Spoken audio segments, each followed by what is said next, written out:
Hello, everyone, and good evening. Today is Wednesday, December 21st, and welcome to another edition of Tone's Market Analysis. And we're going to jump right into things. Actually, a few administrative notes. I'm going to try and do this quick, trying to be way more organized. Things would load faster, and not sure why I've been having this problem lately because I had all of these pages. And okay. All right. So my next trip is going to be to Miami. I will be at Bitcoin Hackathon January 13th to the 15th. There is a Bitcoin conference, TNABC, and that directly follows this hackathon.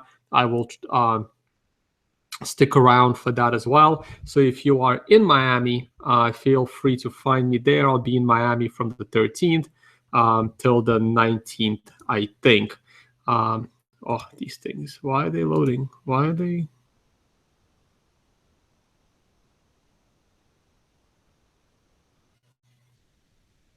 Well, hopefully also. Okay. The next event would be in February 6th. I will be speaking in Toronto, Canada. Probably stick around an extra day or two, but you can definitely catch me at this event. It's cheap. It's only $10 Canadian.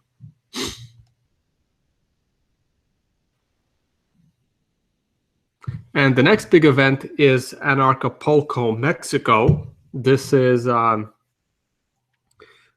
big one, and I know this page takes a little while to load.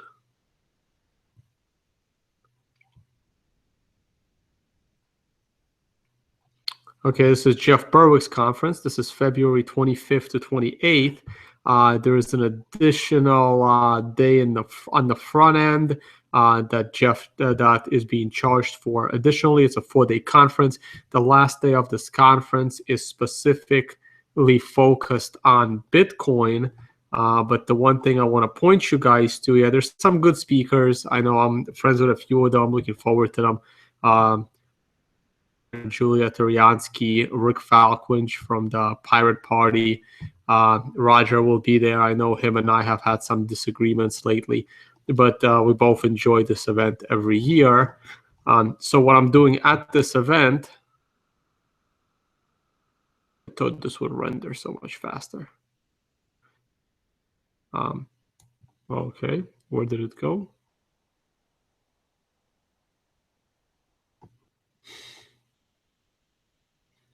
Wow, it's probably because I'm running video.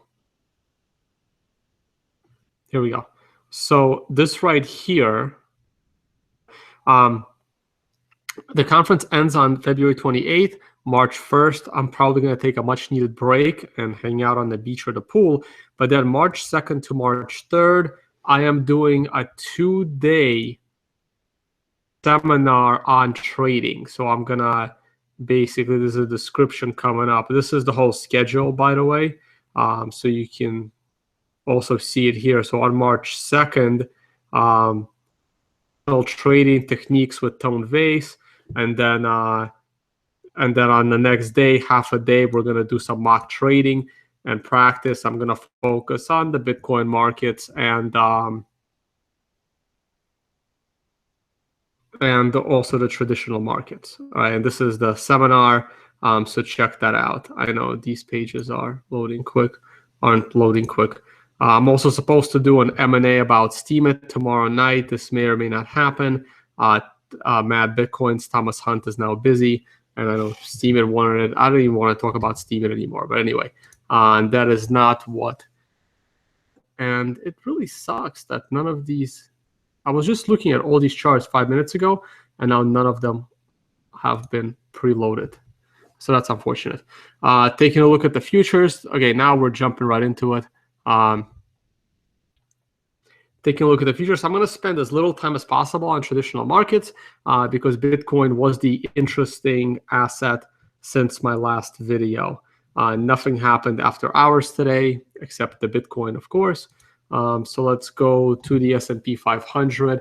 I may not even look at weekly charts. I might just stick to the dailies.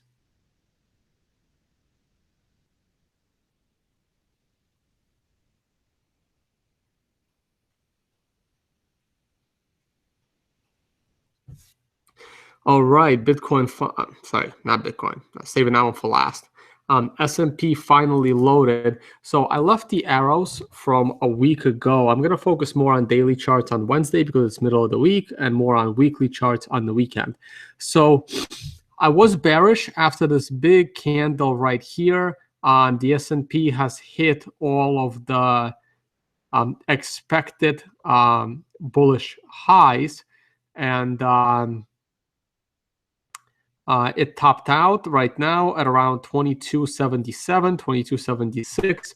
That was the high expected by a lot of professional traders, and I have been looking for a pullback.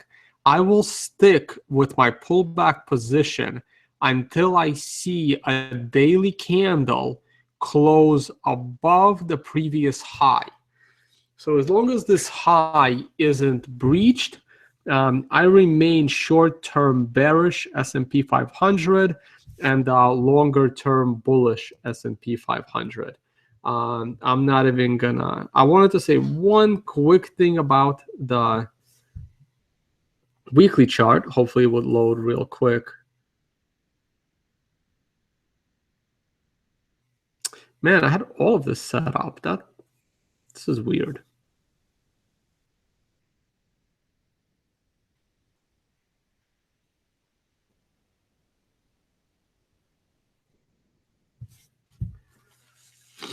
Okay, so this is the weekly chart, and it kind of reflects what I just said on the daily, in that I saw this doji, and I talked about this doji last week, and I even put the pointer on it, even though it kind of looks like the pointer is different candle at this point. Should probably do that. I put a doji pointer on this candle the weekend. I am really struggling with my charts today. I don't know why my indicators just disappeared. So, and again, as long as the top of that doji candle reached, I will remain short-term bearish of the S&P 500, looking for a pullback to around 2200, and then we'll take it from there. Maybe it will go up, maybe it will go down. All right, I'll deal with the indicators later. Oh, well, this came up quick. All right, here's gold.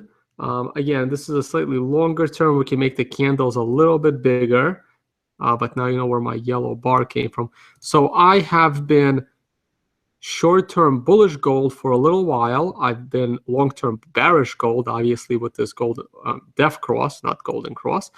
And I've been just looking for it to pull back to the 50-day moving average. I find the 50-day moving average relatively relevant here and here and here. Yeah, we went over the simple 50-day by a day or two. Maybe if you put an exponential 50-day, it would be cleaner as far as the pullbacks. I haven't tried it. I prefer the simple, not the exponentials, but it's a user preference. And we're now double oversold, even triple oversold. I mean, this is kind of confirmation because we're going lower on momentum. But I think gold is a little oversold, but the year end is coming up, and the year end close is very important. So the weaker the year end close, the worse things look for gold next year. So I am a bit of a pullback in I guess a little short-term bounce in gold, maybe into year end. I don't know, maybe people will start buying gold as Christmas presents. I have no idea, but I'm looking at a little gold bounce, and then we go down. Longer-term gold in upcoming videos. This is the weekly gold, very, very quick. We've broken all of my Fibonacci's on this short-term Fibonacci line. The longer-term Fibonacci took us directly to the percent recovery, and now we're bouncing back. Oh, I think we're bouncing back, but even if we break the first Fibonacci, the second, this moving average may cross for a minute, and then it's going to go back down. I think this entire move was just an anomaly, and it was just a head fake, lose people a lot of money. I'm sure people made money on this, and they will claim how much money they've made on this bounce, but most of them will probably be lying to you because they would have given it all back right here, and they're not going to talk about that part. Silver charts, but this is probably not the day to talk about it. I have absolutely no saved. This is just weird. Like, I did all this 20 minutes ago prepping for this. This is trading, but yeah, nothing saved. I don't have anything drawn on this yet. I mean, to me, silver is the same as gold. You have these same humps. We keep making lower highs. We keep making lower lows. I don't know at what point all of these gold and silver bulls are going to admit that these metals haven't bounced, and they can blame manipulation all they want, but it's not going to help them. Weekly silver, again, this actually looks worse than gold because these moving averages are not going to cross. So there you go. Silver is not confirming gold. Gold would be the anomaly. There's plenty of room to the downside. That's what I'm looking for. I also put the gold silver ratio on the chart. I was hoping this would go back to, like, I don't know, but unfortunately it only goes back to like 97. So it's not all that helpful. And I'm not sure what I'm going to do with this gold silver ratio, but for some reason people think it's important. I actually don't think it's important. And in prior video, I talked about when things don't make sense to me, I used to think that I just wasn't smart enough to figure it out. But after constantly that if something doesn't make sense to me for an extremely long period of time, after thinking about it, that's the view I take these days. And I don't put too much stock into the gold silver ratio. Like, we moved here from 80 all the way down to 32, and it meant absolutely nothing. All it meant was gold year before. I mean, that's all it really meant. Silver hit its high right here when silver went to $50, and gold probably hit its high here or here when gold went to 1900. So I gotta double check those dates, but this doesn't mean much to me. I mean, if you look, we made a new high years, but your momentum, right? Your RSI is lower and your MACD is lower. And now we have this monster low here. So there's this ratio will come down and make a lower low. I mean, I like this ratio if you're a spread trader, right? If you're looking to make money off the spread. If you see one of these highs and one of these low, so over here you would go long silver and short gold. So you're not actually on precious metals, you're trying to profit from the balance. And then the same thing on the other end, but you don't know how low it's going to go. This peak would have been a good time for you to reverse that trade and go long gold, short silver, and then you get completely annihilated by the pop in silver from $35 to $50 in a span of like a month, right? So, I mean, things can always go lower, things can always go higher. And gold was already going down at that time, I think. So it can go either way, but this was a good run, right? Like if you did that trade here, like if you went, so here you would have gone short silver and long gold, and you could have kept this trade going for like 3 years, and you would have slowly made money on the spread. So now we're going down. We can probably go down for a while, right? So right now, if you are using the gold-silver ratio, right now you would be short gold and long silver.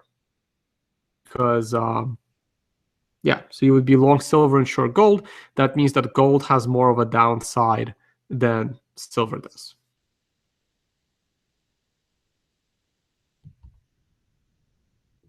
So I'm looking at this ratio backwards. Like I said, I just pulled it up. I haven't really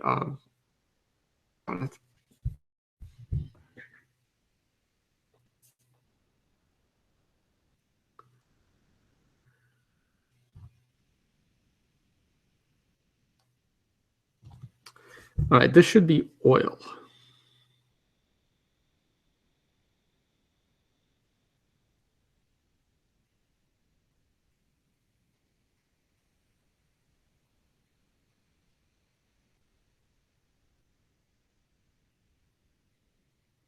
Yeah, I don't know. Like I haven't had this problem the other day. It's not the internet. It's definitely not the internet.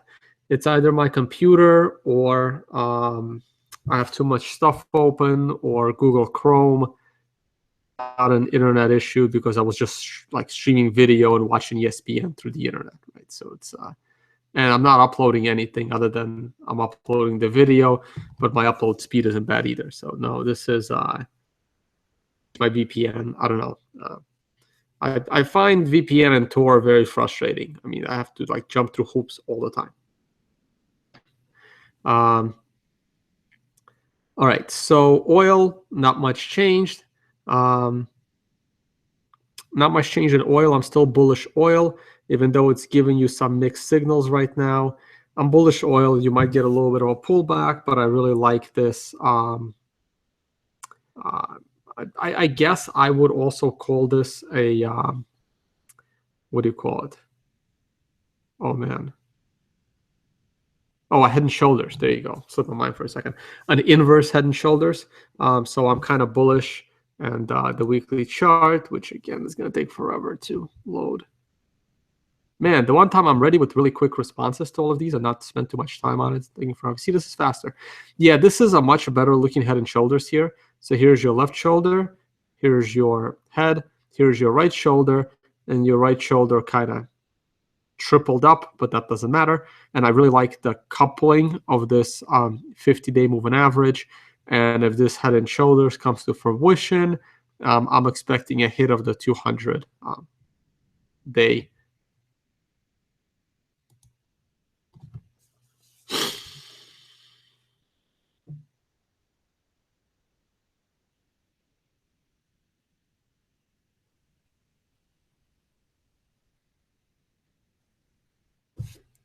No, I think if I close these tabs, it would be better.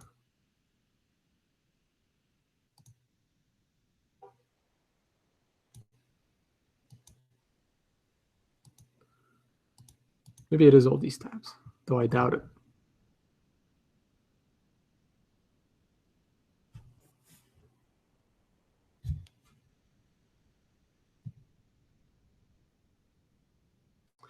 Yeah, see, the moment I click off the tab,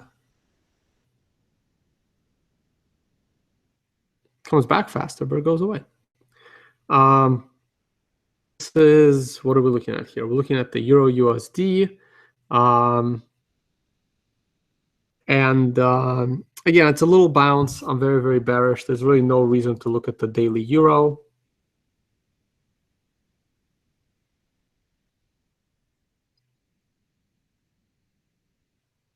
I didn't even pull up the US dollar today. That's okay. I'm not going to pull it up.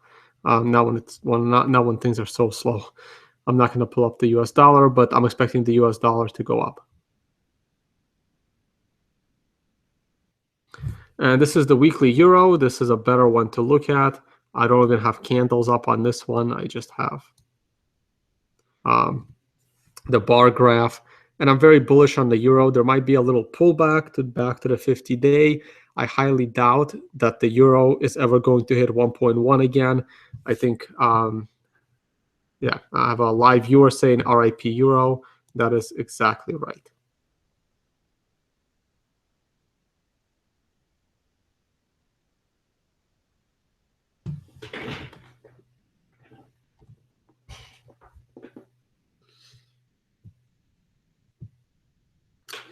All right, here's the pound. So I've been generally bullish the pound, relatively speaking, compared to the Euro at least. But I don't like it that the daily has crossed under the 50-day. I really liked seeing that 50-day turn to the upside and kind of cup it, just like what we saw in oil. And I expected it to at least go back to 1.3, kind of the bottom of this channel here, horizontal indecision. But it's getting a little bit weak. I still hope it turns around. But if it doesn't, then it doesn't, because again, I'm expecting USD to go up. and go up significantly, and all these foreign currencies will suffer against the USD.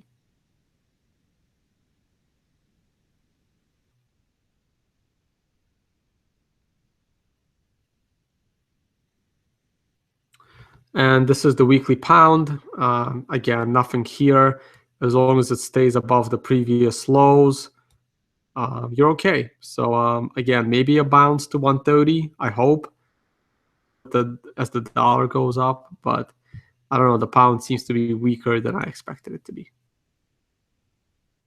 I do expect it to be stronger than the euro, though, and I'm really liking this formation over here on the weekly chart of euro to pound of this head and shoulders. So here's your left shoulder, here's your head, and this is a potential formation of the right shoulder.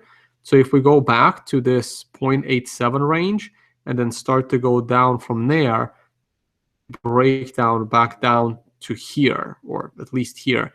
So I am eyeing this for a potential trade, and I don't ever trade currency. So this might be my trade to try and time this right shoulder. And if it doesn't happen, then it doesn't happen, because I'm not a currency trader.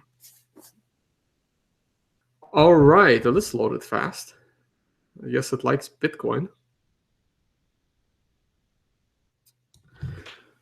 All right, guys. So this is the big one, right? So this is the Bitcoin, and Bitcoin did great. I actually finally published something to TradingView. I published this chart to TradingView just yesterday before the run-up. So at around, just as it was around 800, I posted it and I explained it that it's time to hit the top of this channel.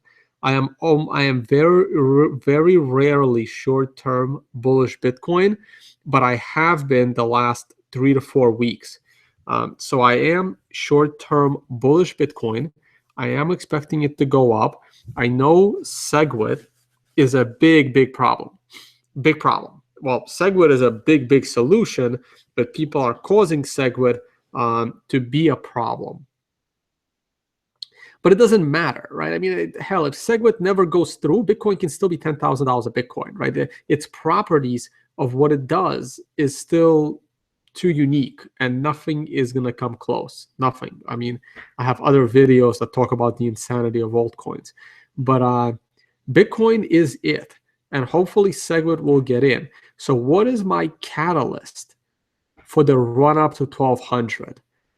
You see this catalyst here? So we had this catalyst was weird. This catalyst was the stupid triple M stuff, maybe. The counter reaction to the Mike Hearn stupidity of rage quitting and getting articles written in the New York Times. But after this run-up, 6-month consolidation around November all the way till the summer. And here, and again, if you look back at my other videos,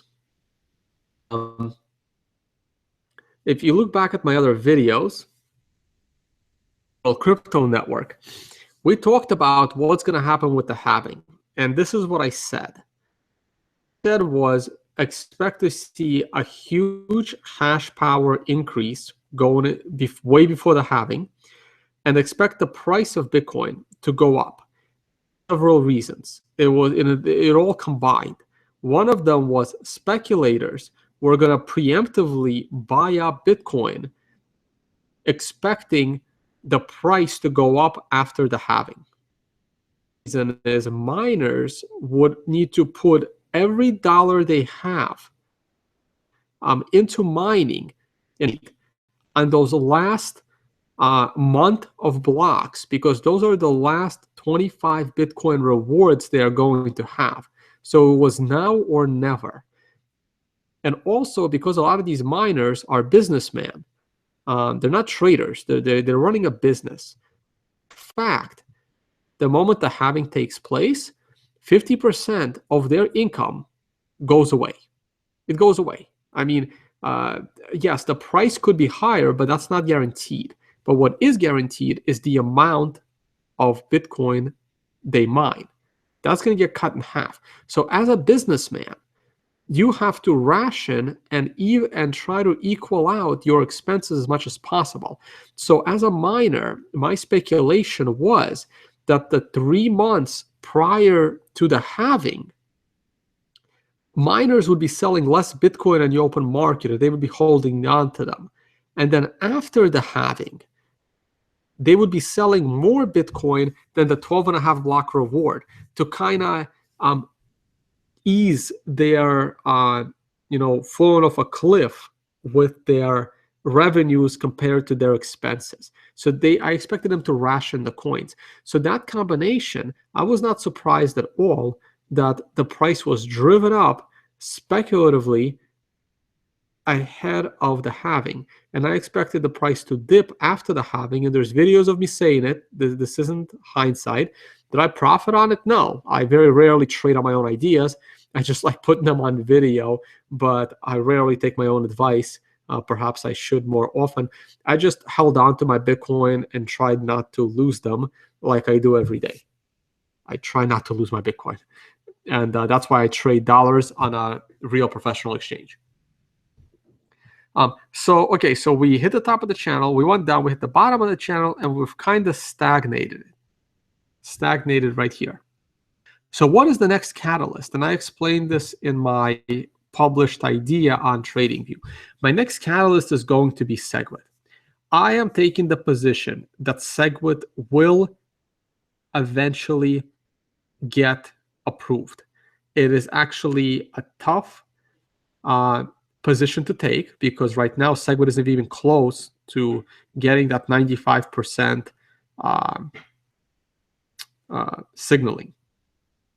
But I am taking the position that smart people will prevail and SegWit gets in. The moment it is looking like SegWit is getting closer, right now it's 25%, and then it becomes 30%, and then it becomes 40%. And then all of a sudden, people will realize that, yes, there is a chance SegWit can go, and the speculators are going to rush in because there will be all these articles promoting SegWit. Everyone will be promoting Lightning Network. Hell, even if a Litecoin or whoever adopts SegWit first and it doesn't break their system and everything is smooth and things are looking good, this would be seen as very positive. And speculators anticipating SegWit being approved will rush up and buy up the price, because they will anticipate Lightning Network and they will anticipate micropayments. So a lot of good things will happen. I expect that FOMO to set in over the next 3 months. Now, I'm not saying this will happen. Now, if SegWit was pushing up 50% and going up, I would kind of be betting on this immediate rise, because the halving was written in stone. We knew when it was happening. We might not have known what day exactly, because difficulty was changing quick, but we knew it was definitely going to happen. We don't yet know that SegWit is definitely going to happen. Once we know definitely that SegWit is going to happen, the price, for the same reason as this, okay? So that is my catalyst. Now, if SegWit doesn't get in, things become a little tougher. You don't get the same speculator move, and therefore, by the way, this slow grind up, this is because of adoption. This is because genuine adoption. Your local store might not accept Bitcoin anymore, but more and more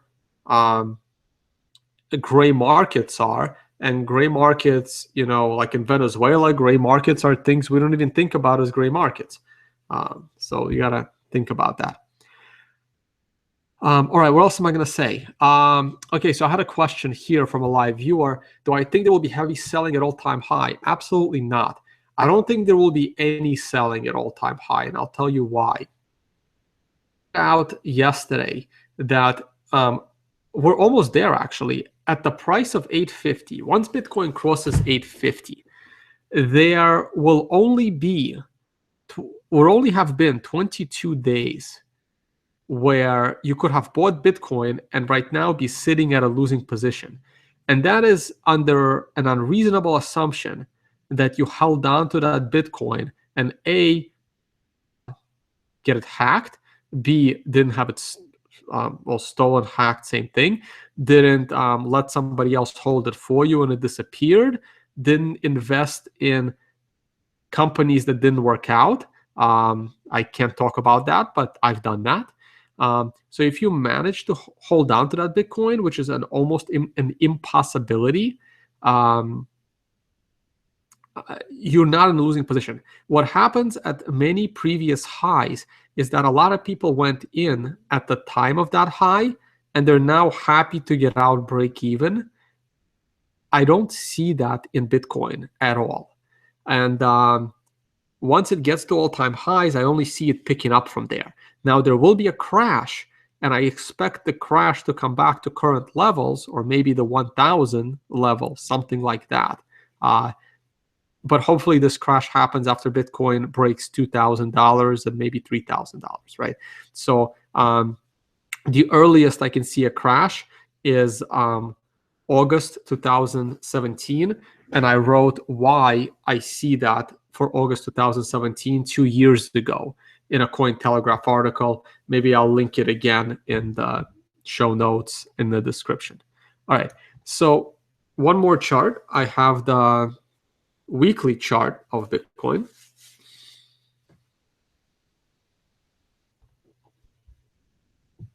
Oh, so while this is loading, no, already loaded.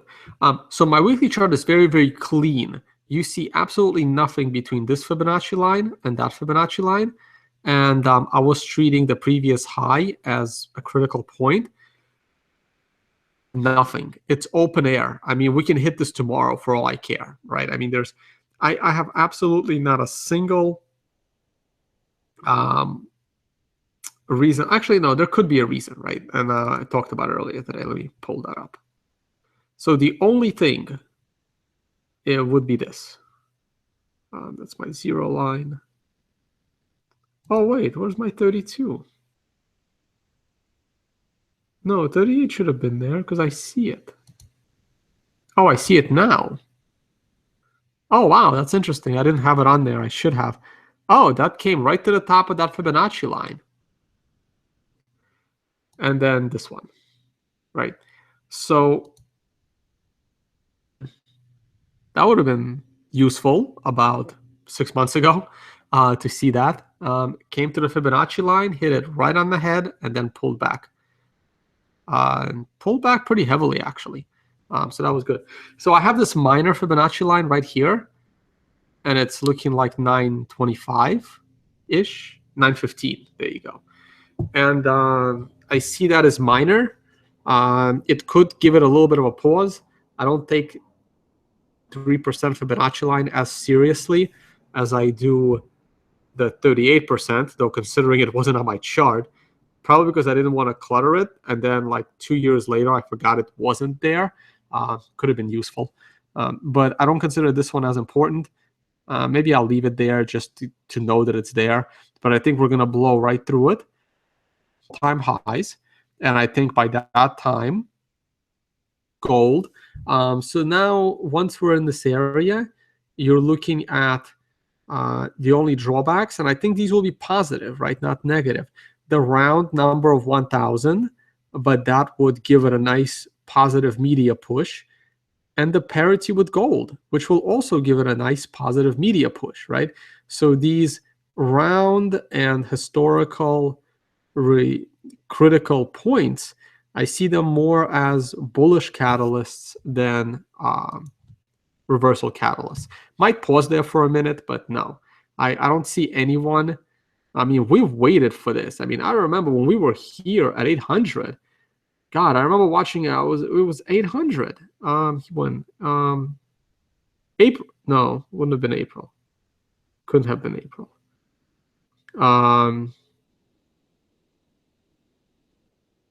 Was it here? No. Some conference. I just don't recall any conferences in January, February of 2014. But I clearly remember Barry Silbert saying when Bitcoin was 800, he was very bullish Bitcoin, saying that we're going higher. I clearly remember watching him in person saying that. So look, people expected way over 1,000 long time ago. So no one is selling. No one's going to sell. Everyone's going to hold right through it. In fact, they might contract supply a little bit. So I'm not expecting it. All right, do I dare pull up a shorter Bitcoin chart? Do I have anything here? Bitstamp. No, it's Brave New Coin. And Bitfinex Daily. No, I'm not going to see anything there. Even if I zoom in, I'm not going to go deeper in. I'm just going to talk about Bitcoin on a bigger scale. So I guess I can take a live question or two.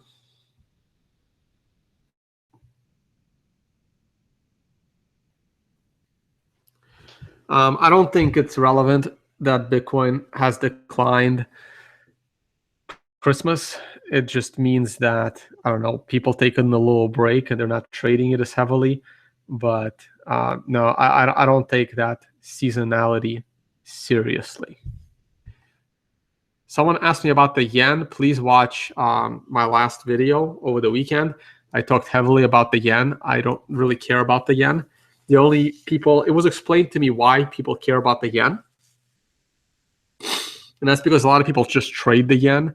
As far as I know, Japan is like the third largest economy or something. But if you combine Europe into one cluster, then Japan isn't as high. So yeah, I'm not really big on the yen. Do I think the Chinese price has a lot to do with things? I don't think so. I kind of don't. I mean, I remember this morning people were like, "Oh, Bitcoin is like 6,000 in yuan, and the Chinese are selling at 6,000 at yuan. It's pulling back."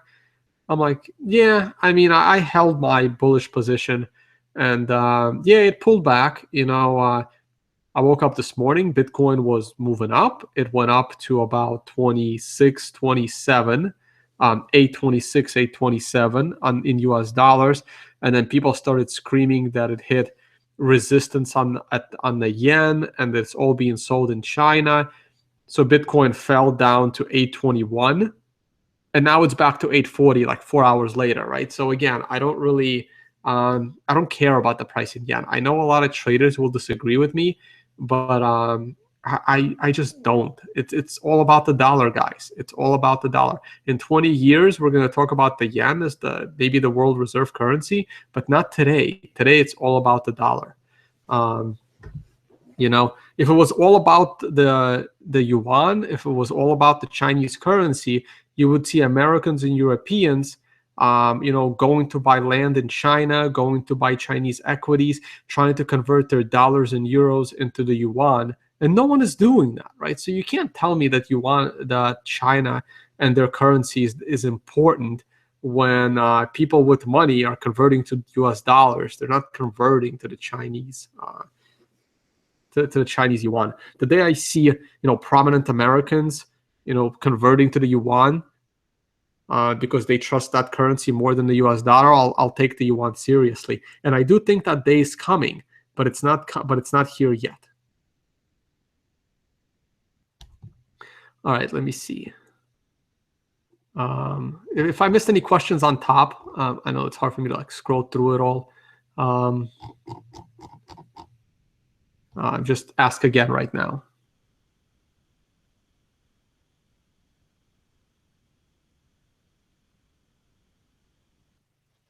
No. I don't have any good alts. I don't like any good alts. And I think once Bitcoin starts going to all-time highs, people are going to jump off that alt bandwagon and they're going to go right back into Bitcoin. The only reason why alts even became popular is because they provided better returns. But if Bitcoin is starting to go up, they're all going to jump right back in a bandwagon. Any comments on GBTC? You know what? I need to look into that prospectus. I've commented on it several times in my other videos. It's something, I don't know. Something doesn't smell right to me with that trust that becomes an ETF, and just weird. It's just weird. Probably do a whole video on it. Is India driving any of this at all? No, not directly, right? Like India and Venezuela, I don't think they're driving it. I think them being in the news is driving it, because the people in those countries are very, very poor. And what's the most Bitcoin they're gonna buy? $20 worth? Like, I just don't see it. Um, I don't see it. And if you combine them all together, it might be a little bit of something, but it's the news, it's the articles, it's people associating all of these capital controls and how Bitcoin can get around it. And that gives people with money uh, reasons to buy Bitcoin. So I don't think it's the people in those countries. I think the news is having an effect, but not the actions in those countries. And I know volumes in those countries are going up a lot. I still think it's the bigger effect is the news element of the situation. Question: why, in your opinion, premium too high? Premium on what? I don't see a high premium at all. I mean, if you want to use Coinbase, you can pay 1%. If you want to go to the street, you're going to have to pay more because there is a lot of risk. And the person selling you Bitcoin is taking risk, and they want to be compensated for that risk. And if you're trading in the futures market, then you're trading against speculators. And yeah, if they think the price is going to go up, they're going to bid it up.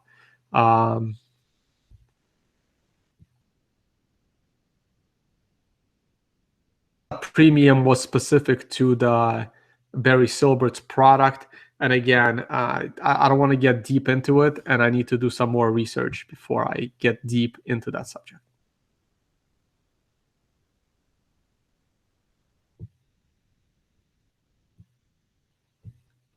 Do you think the recent Islamic gold standard would somewhat affect, if not push, the price of gold higher? I have no idea what the recent Islamic gold standard is, and my answer would be no. In either case, no. And the reason is because like 90% of the value of your gold is determined in the futures market by speculators. So some country going to a gold standard means absolutely nothing. In fact, it would be silly of them to do so, because the price of gold is controlled by the futures market. Now, you can go on and say that, well, that market is manipulated, and I'm going to say back at you that if you eliminate the speculative gold trading market, there may be no market in gold, and the price of gold could actually fall to like $20, right? You have no idea. You're assuming that if the futures go away and there isn't any manipulation, that gold would be higher, and I will probably take the other side of that bet, in that there would be absolutely no market, and it would be impossible to know what a price of gold actually is, and then nobody would be buying it. And then volume would dry up and the price crashes.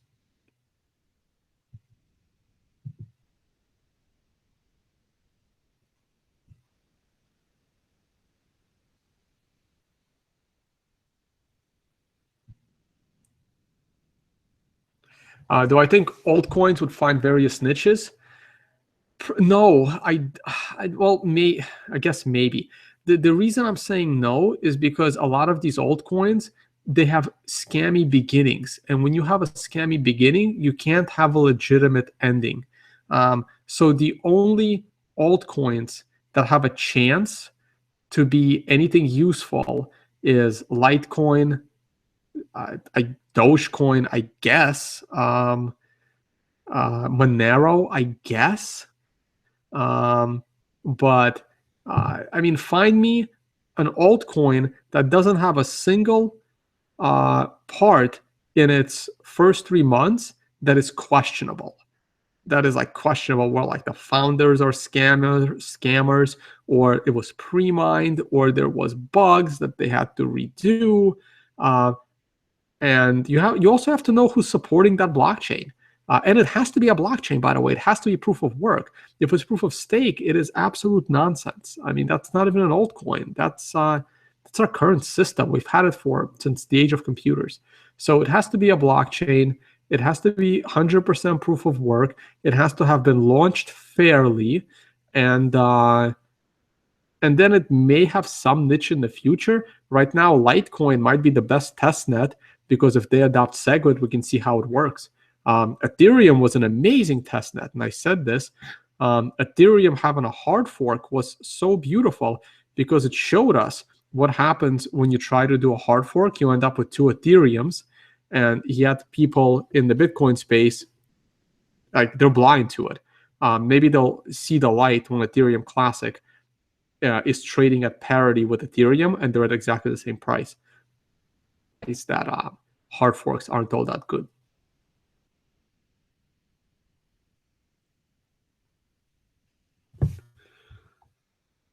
Well, there's a lot of questions today. I really want this video to be short. Is value more because people are holding, or there are more and more platform goods? Or talking Bitcoin? No. If you have many platforms for buying, well, it's not really a yes or no answer actually. If you have a lot of platforms to use your Bitcoin, it will probably drop it in price, because most of these platforms that allow you to use your Bitcoin immediately get converted to dollars. I made this argument 3 years ago, and it stands today. Now, if you are using your Bitcoin in ways where the Bitcoin stays as Bitcoin, and the receiver of that Bitcoin tries to push that Bitcoin down its supply chain, I guess, call it a supply chain, down to its employees, down to its manufacturers, down to his suppliers. If that Bitcoin is moving through that guy's expenses, then it's amazing for the Bitcoin price. If that Bitcoin gets immediately converted to US dollars on the open market, no, that's going to drive the price lower. Waves with 25,000 Bitcoins? No, Waves is a scam. I mean, if people want to lose 25,000 Bitcoins, then people are dumb. I don't actually believe that number. I bet you it's like one rich guy that had like 10,000 of them, and he just like put them in himself, and then he probably got it all back by now by selling the ICO token to bag holders. No, Waves is nonsense.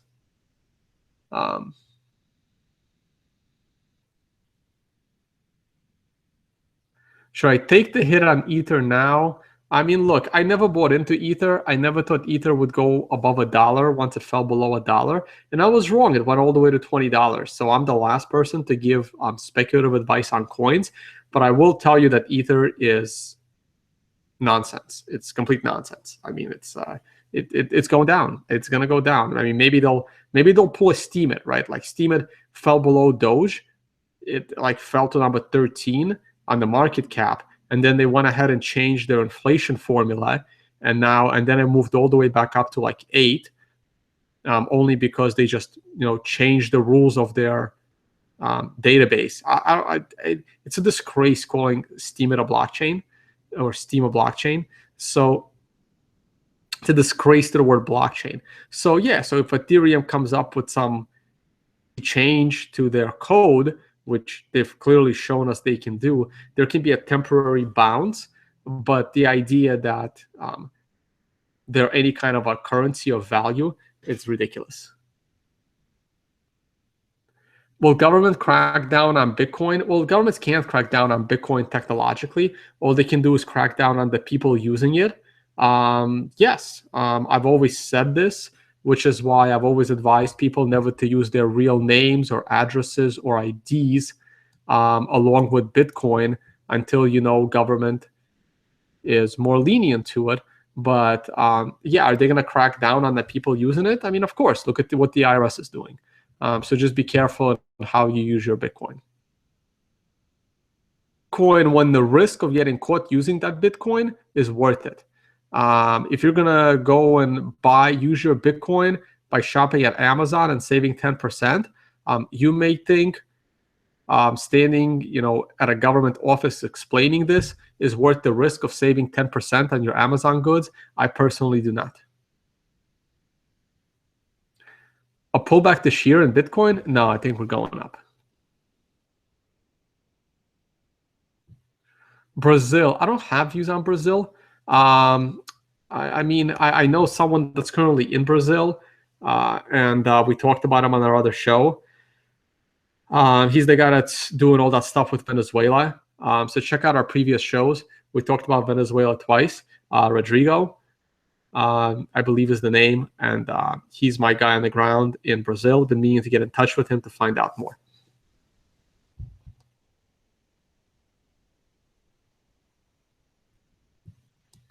Oh, so the Islamic gold standard allows Muslims to trade in gold, which was previously seen as gambling.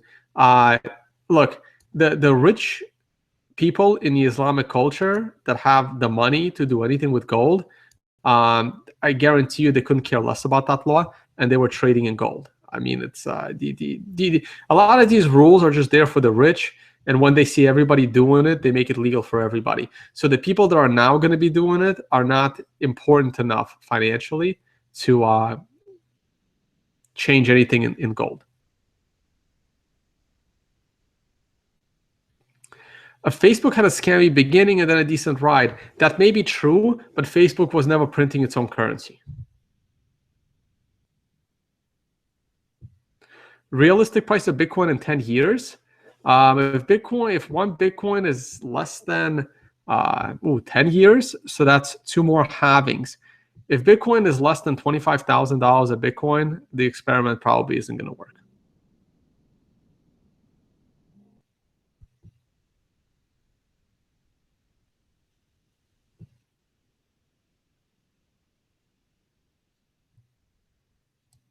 Well, that's good. So a lot of people in Brazil know Bitcoin. That's great. But the question is, are they going to immediately convert it to US dollars, the local currency? Or are they going to hold it in Bitcoin? If Brazilians start holding it in Bitcoin, that's great. Do you like Dash? I used to like Dash, but then when I learned about the scammy beginning of Dash, I no longer like Dash.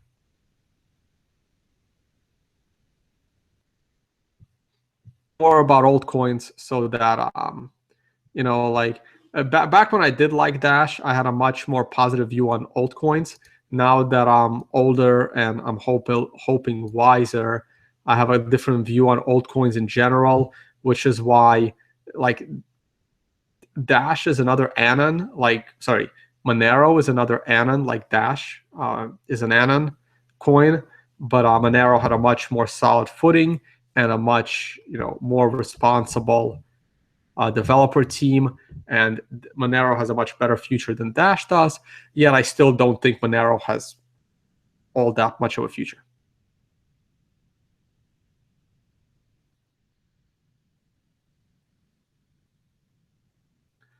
I don't understand that question. It's from Oliver. Would you say that major RISJ in a long Bitcoin position is a hard fork? I'm not sure what that means. You might want to rephrase.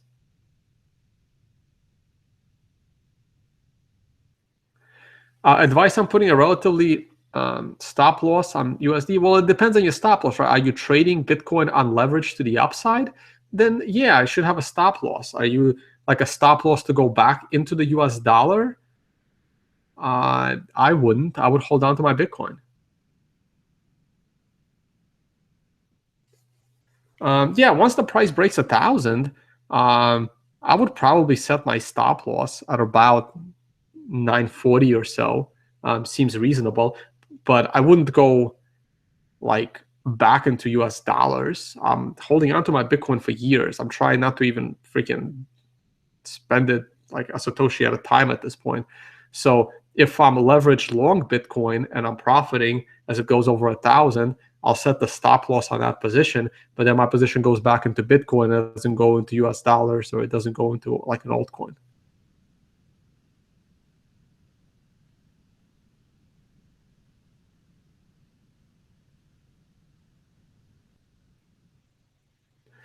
I don't really know what ETC is doing. It's not really all that relevant to me. I just want to see them go to parity with DTH just for fun.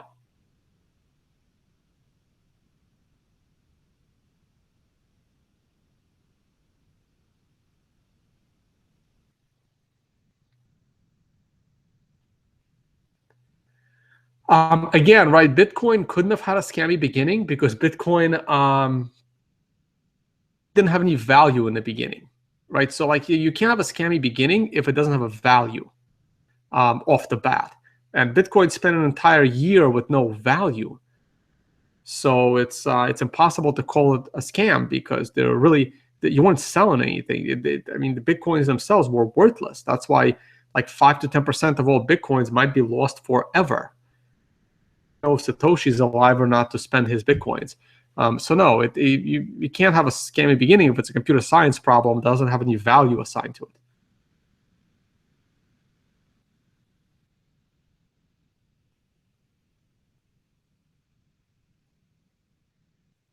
Yeah, altcoins are getting funding from big companies, right? Because big companies just want to exit first, right? They get in.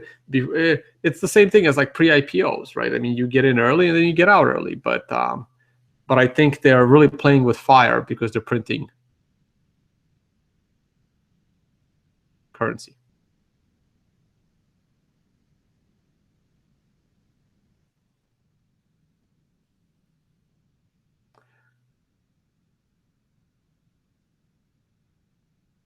No, Factum is not getting funds from Bill Gates.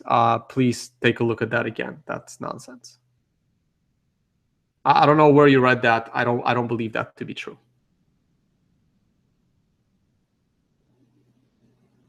There's a more likely thing that someone from Factum reached out from someone in Bill Gates Foundation and offered them to like notarize something from Bill Gates, one of Bill Gates's companies, on their database or wherever the hell they're doing over at Factum, and somehow the news ran with it and they spun it in the opposite direction. No.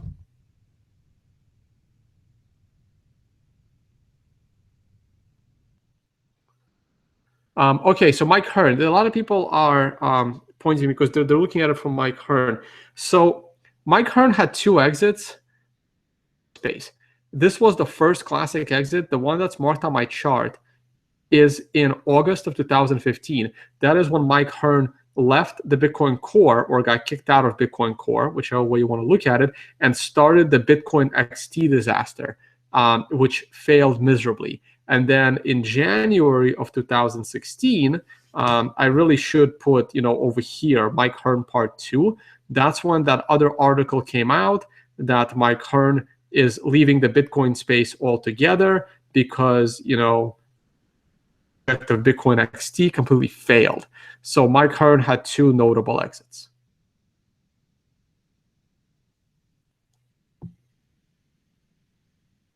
Yeah, I don't care what Stellar's doing. I don't consider them anything useful. I'm not scared of a hard fork. I don't think it's going to happen, and I'm willing to take that chance. I don't believe a hard fork in Bitcoin will happen. If a hard fork in Bitcoin happens, the entire cryptocurrency and blockchain experiment has failed. So I am not expecting a hard fork ever.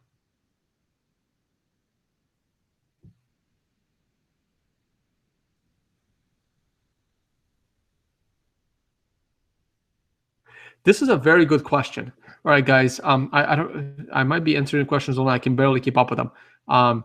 If this is a great question, and this is probably not the right show to do it. If the IRS comes sniffing around, can you not simply send your Bitcoin to an alternative address and then claim you've already spent it all?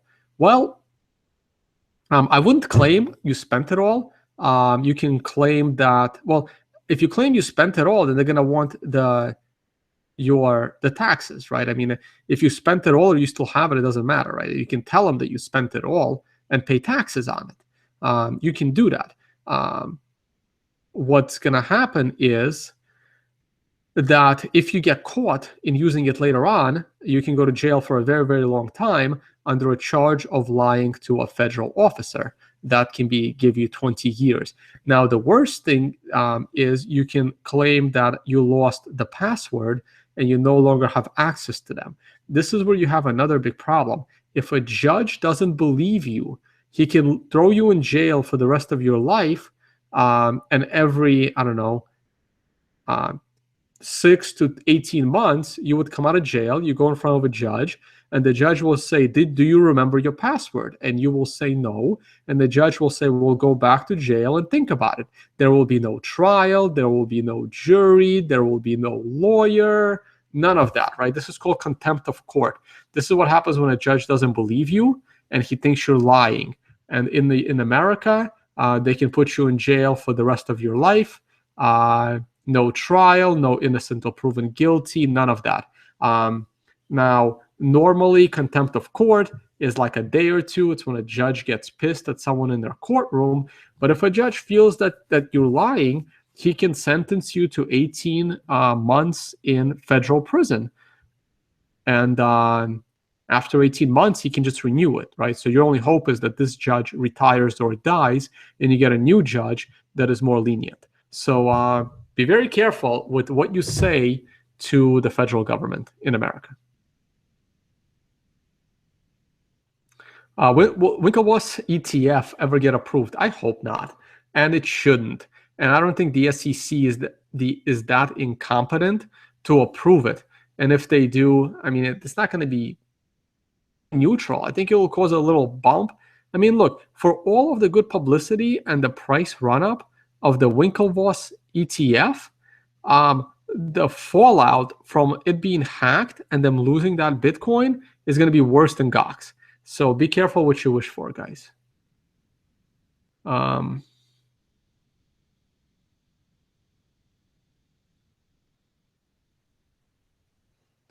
I would pay extra for one of the Satoshi coins. Yeah, they're collectibles.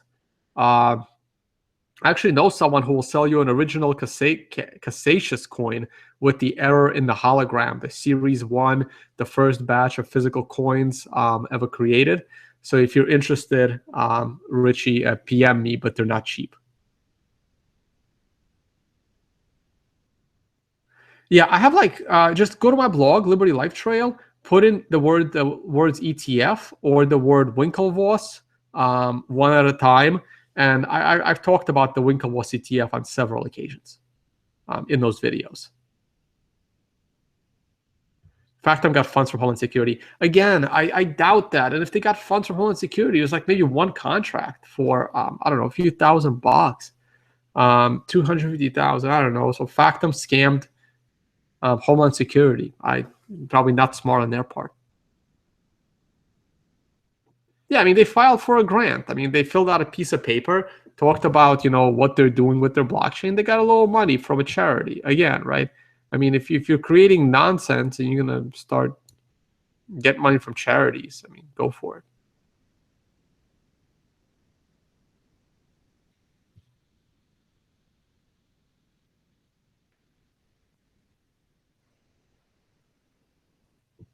Let me just read the rest of it. No, I don't think it's Peter Schiff. I think Martin Armstrong. I don't think it's Peter Schiff's father that has the record for contempt of court. I think his father actually got convicted for something. I thought it was Martin Armstrong that had the record for contempt of court, 7 years.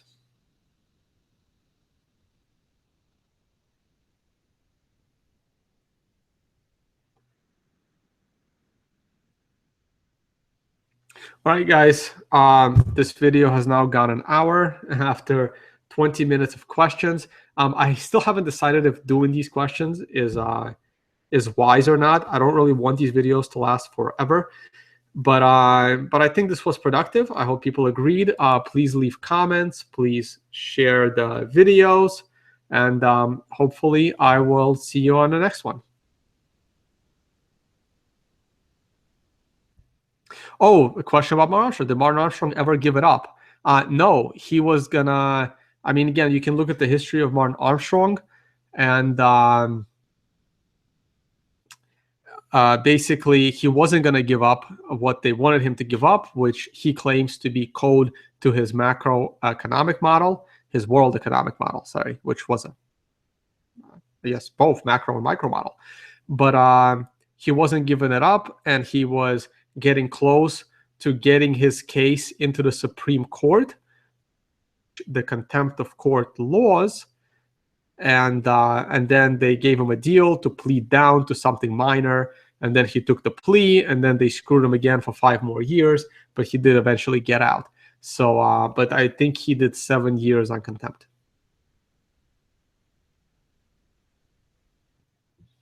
All right, people like the open question segment. All right, sounds cool. I'll try and keep it for a while.